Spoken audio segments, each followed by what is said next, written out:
Welcome back to the Rich Eisen Show, not only to our listeners and viewers, but to this man to my right, Academy Award winner, two-time Golden Globe winner, especially for his role of Billy McBride in Goliath. Season 3 starts streaming on Amazon Prime Video on Friday, October 4th. My wife and I in particular are excited about that because we cannot get enough of this show. And you, sir, Billy Bob Thornton, thanks for coming back here on the program. Thanks for having me. You got it. Why do you keep doing this? I mean, you could pretty much do what you wish at your stage of your career here. Why do you go back and play the same character in a way?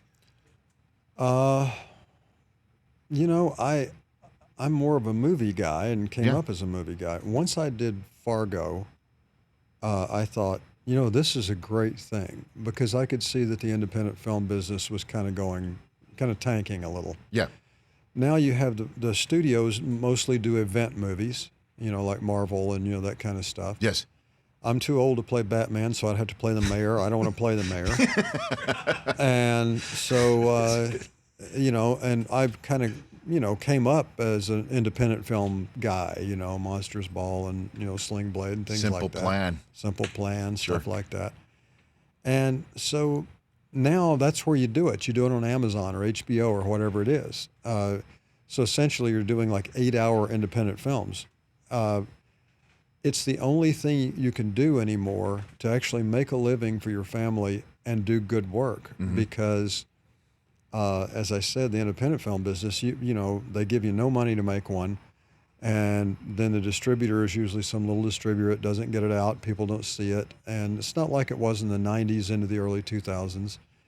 And now independent film is actually long-form streaming shows and television. That's all actors want to do it. I love playing this character, and all 3 seasons have been very different, and each one grew. I mean, some people prefer the first one to the second one. I think this third one, which is good news, is the best one so far. Well, I can't wait to see it. I would beg to differ. I mean, I enjoyed season 1 of Goliath, where it kind of had a procedural feel to it. Yes, right. Right? And there were some mirthful moments to it. Season 2 went so dark. Yeah. I kind of dig that. It was my loved favorite it. too. Oh my gosh! I preferred season 2 to season 1. And as a matter, you could say dark might be too light a word. Sometimes it went deep. Yeah, it did. Deep into recesses that I did not think Goliath would go. Well, the main criticism for people who loved season 1, the main criticism about season 2 was that it didn't end with me with this triumphant victory. That there were some loose ends that weren't tied up. But see, to me, that's better. I like that. I mean, if you look at some of the great movies, Bogart didn't get on the plane with Ingrid Bergman. No, he did not. Right. And so some of the classic movies, a lot of the classic movies, didn't end with everything all tied up neatly, and sometimes it ended kind of dark. It's not like Vertigo at the end of that. Jimmy Stewart was just this happy-go-lucky guy saying, well, that was interesting, Well, and a lot of sports movies are the same way too, Billy Bob, if you think about it. I mean, obviously, Rocky, even though it is viewed as a sports movie, I still think it's a love story, which, by the way, Carl Weathers has agreed with me. He said it is a love story that just happens to involve a boxer, right, a fighter. Sure. Spoiler alert, though, the way that Rocky ended, Friday Night Lights, in which you were in. Yeah. I mean, and even, for those who may not know, The Natural, the way the book ended, the Bernard Malamud book, Roy Hobbs took the money. Yeah, right. In exactly. that movie, not so much though. He's having a nice catch in the wheat field, amazing. I mean, because things aren't perfect when it comes to that. Oh, sure. Well, there was a movie called A Bridge Too Far, a World War II movie. It came out in the 70s. And it was written by William Goldman, who's a great screenwriter, one of the top guys. And when they first started making this movie, they said, well, this is going to be an expensive movie. And I think at the time it was like $20 million, which was a lot then. And it had every movie star in it. I mean, it had Jimmy Caan and Elliot Gould and, all these people who at the time were the top stars in the business. Ryan O'Neal, I think, was in it. But anyway, the movie failed miserably. And everybody loved World War II movies, and you had all the top stars. So you think, how's that going to fail? It failed because it was about a battle that the Americans didn't win. Mm-hmm. And when they did their research on it, they found out that was it. Nobody wanted to see a World War II movie where America lost the battle. I mean, obviously, ultimately won the war. Yes. But that was the battle. It was a disaster.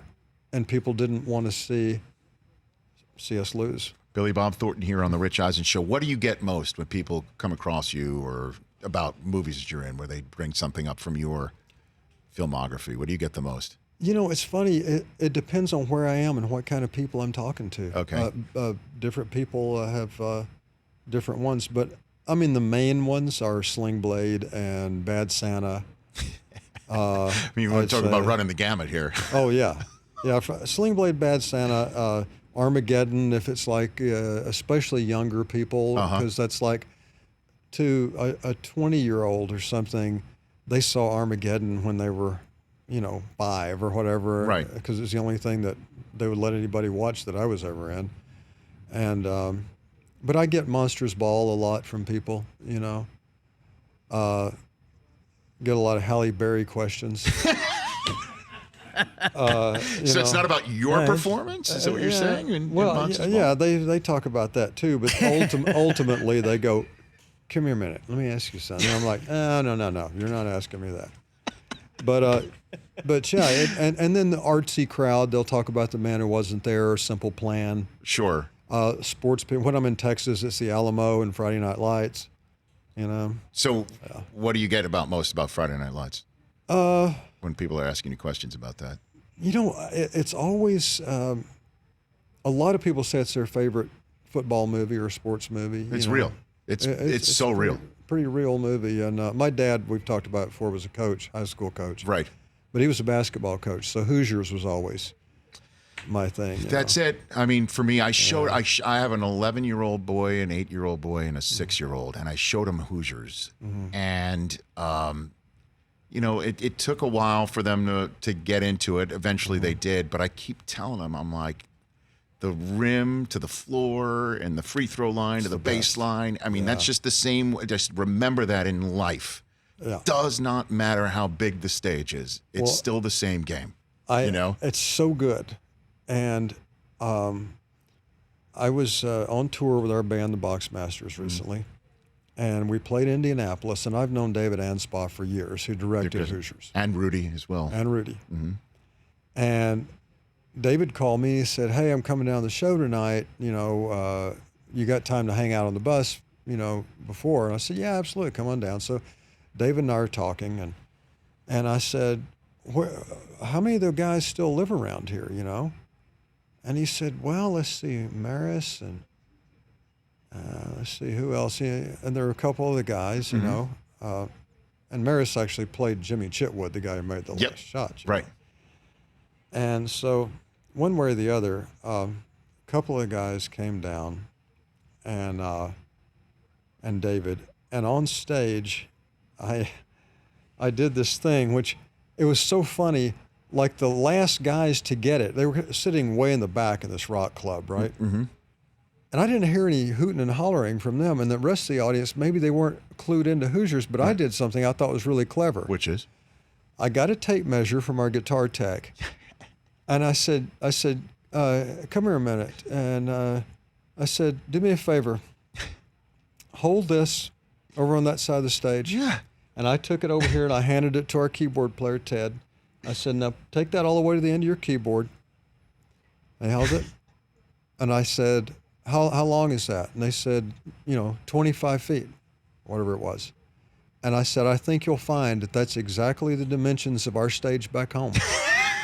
And you didn't get it? And nobody got it. What's up with that? And later I asked David about it, and he said, he goes, "Oh no, we got it. I didn't hear you yell or anything. I don't think you." So anyway, it is so. Billy Bob Thornton here on the Rich Eisen Show, and I bring that up all the time in just today's contemporary sports world. For instance, when the Giants just sat Eli Manning for Daniel Jones, and everybody's going crazy. Or they drafted Daniel Jones. Right. And I think of the scene where the crowd is going nuts because Coach Dale says, those my guys on the floor, and he's a man short because he's trying to teach everybody a lesson. And he holds up the game plan in his leather satchel to all the screaming fans. Like, I have a plan. Yes. I believe in this. I thought about it with your Colts guy, Andrew Luck, saying, I'm stepping away. And people are like, what are you thinking? And he's like waving his satchel in the Hoosier State. Exactly. You know what I'm talking about? Oh, I mean, no doubt about it. It's so perfect of a metaphor. What did you think about when Luck stepped away? Because you are, again, you're a Colts fan through your love of Manning, correct? If I remember correctly? That's correct. Okay. And I never begrudge anyone what they think they need to do with their life, personally. I mean, if the guy thinks he needs to go, I think he has a reason for it. And, I mean, obviously you're sad and you're scared. Right. But the new kid's not doing bad. Brissett just tore up Atlanta. Oh, I know. And I love the fact that the coach, Frank Reich, has always won with a backup. Yeah. Whether he was the backup for the Bills. Right. His Super Bowl team, he was the offensive coordinator for was Nick Foles. Right. Now here's the backup. He was the second choice technically as a coach. Sure. Kind of works on all that front. No, absolutely. So, yeah, I've got some hope there. I mean, so, I have the greatest sports year of my life, 2006, is when the Colts, went to Miami and beat the Bears. Beat the Bears, and I was there. And I was at 2 games of the World Series that year when the Cardinals won the series. Was that the David Freese? No, that was before. Yeah, no, okay. Because later on, this was when Wainwright, was still a closer, and Carpenter was still there, Jimmy Edmonds, all those guys, and so I got to. One funny thing that happened that year, I mean, because like I said, for me, like the Colts win the Super Bowl, the Cardinals win the series.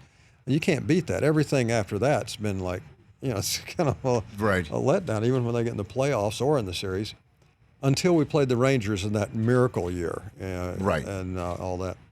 But one way or the other, Bruce Sutter, who obviously is a hero of mine. Sure. And he was gonna throw the first pitch out, and we were back there in the in the clubhouse and messing around. I was talking to Bruce, and he said, I'm going to throw the first pitch out. And it was raining. It was the game that ended up getting rained out. And so he threw a splitter. That was his thing. And so I'm catching him back there. Come on. And and I'm thinking, I'm catching Bruce Sutter. And I played ball, so, but I was a pitcher, I was never it's like when they talk about a band, it's like we have 5 musicians and a drummer, It's sort of like I was the pitcher, so I didn't hit the ball very well. So anyway, I'm catching the ball, and he's just throwing it, and he's older now. He's throwing probably, 70 miles an hour to me. You're warming up Bruce Sutter. Warming up Bruce Sutter. Great. I asked him like an idiot. I said, you got to throw me the splitter. I just got to see what it looks like. Hit me right where it hurts. So you put it there right in front of the chest. Yeah. And then it's split. Right where it hurts. And then you split. Yeah, I did. It was, and I was not equipped for it, if you know what I mean. I mean, I'm equipped for it. The equipment wasn't equipped for it. Right. Don't get me wrong. Right. So you don't ask for the split finger is basically is the don't moral of the story. If you've never caught one before, don't ask for it. Now you're a Cardinals fan, so this year has been remarkable, especially. Unreal. We were talking to Billy Bob Thornton here on the Rich Eisen Show. We'll talk a little bit more Goliath in a second. That when you're talking about rivalry games, to sweep the Cubs and essentially eliminate them from playoff contention in Wrigley Field, in front of it doesn't get much better than that. Unbelievable. It hasn't happened since 1921. I mean, Johnny Evers was probably still on there, That's an old gen stat right there, yes. But I had no idea. I was going to be happy if we came out of Wrigley splitting it to a piece. Right. That would have been, I'd have been, okay, great. At least we didn't go in there and lose 3 games. Not that I don't have hope that we're going to do it. I mean, if, you hope, get 3 out of 4, but to sweep the Cubs in 4 games especially at Wrigley is unbelievable. So the Cubs really just, I don't know if the Cubs tanked as much as the Cardinals. Have just been magical lately. I mean, it's like the Cardinals won't let anybody beat them right now. It's like, and they're notorious for not coming back. I mean, most years when the Cardinals get up 3-0 in the first inning, we'd win it. Mm-hmm. But we weren't exactly a team that came back in the last couple innings and won games. They've been doing that this year. Well, nobody around here, Dodger fans, aren't talking about the Cardinals at all. Oh, I bet. 0. Yeah. Nobody's talking about it. I mean, they're just they would sneak up on everybody if they continue. Yeah. The Brewers are on fire right now too. Oh, Brewers are, yeah. I would be more afraid of the Brewers than anybody right now. No kidding. Yeah. All right. Yeah. Billy Bob Thornton here on the Rich Eisen Show. All right, let's talk a little bit more Goliath here. Now, this season involves a drought in Central Valley of California here. Mm-hmm. So what else can you tell us about season 3? You say it's the best one yet. What do you like about it? That's going to get streaming on October 4th on Amazon. I think it's, first of all, the story it's a current story. It's an actual problem that's going on here. And now it's, this thing about water rights in Central California and drought. And that's where all the food comes from, Mm-hmm. I think because of that story, it gives it a sort of Chinatown element. And sure does. I tend to like playing this character when he's in the field more than in the courtroom. The first season had a lot of courtroom. Second season didn't have much courtroom at all. This season it's kind of a mixture of 1 and 2 where, there's some court in it, but I'm still out there like Nicholson in Chinatown. And losing your nose? I don't lose my nose. Or putting your nose where it doesn't belong. Exactly. Right. I more than that, I lose my mind kind of in this one. Okay. And, or at least think I'm losing my mind. It's a very sort of oddly surreal season. There's some crazy stuff in it. Well, season 2 is, you could definitely chalk it up to that. I mean, there was some other oddly surreal stuff. And then you've got Dennis Quaid in this season as well. Who's my old buddy. And how far back do you go with Dennis Quaid? Oh, at least 25. I've known him probably 30-something years, but we go back as buddies about 25 years. Did you ever work with him? Is this the first time you worked with him? We only did the Alamo together, but I was playing Davy Crockett. He was Sam Houston, so that's 2 different battles. We had one scene together. Okay. And but we were always pals, and we've been through marriages, divorces, kids, everything together, and we're neighbors now. He only lives like half a mile from me. No kidding. Yeah, and so that's down in Bellflower here, of course. Okay, sure. But anyway, we both lived in Downey for a while, then Southgate. Now we're down in Bellflower. But one way or the other, it was good to have him on the set, to be able to see your bud every day. They made the mistake of putting our trailers next to each other, so there was a whole lot of people on walkies, saying, "Has anybody seen Dennis or Billy?" So yeah. But you still nailed it. You still got it done. Oh yeah, we got it done. Okay, very good. Yeah, we just do it our way. Season 3 of Goliath premieres Friday, October 4th on Prime Video. I cannot wait. I am always appreciative of you stopping by and making this show part of your world, Billy Bob Thornton. I love the show. Thank you, sir. I appreciate that. When we come back, though, one more segment with you. If you don't mind, I'm going to open some of my residual checks. I do that frequently here, and I'd be honored if you stuck around for me to show you my oeuvre. Absolutely. That's next here on The Rich Eisen Show. For more of The Rich Eisen Show, tune to Audience Channel 239 on DirecTV for free on BR Live or download the Rich Eisen Show app.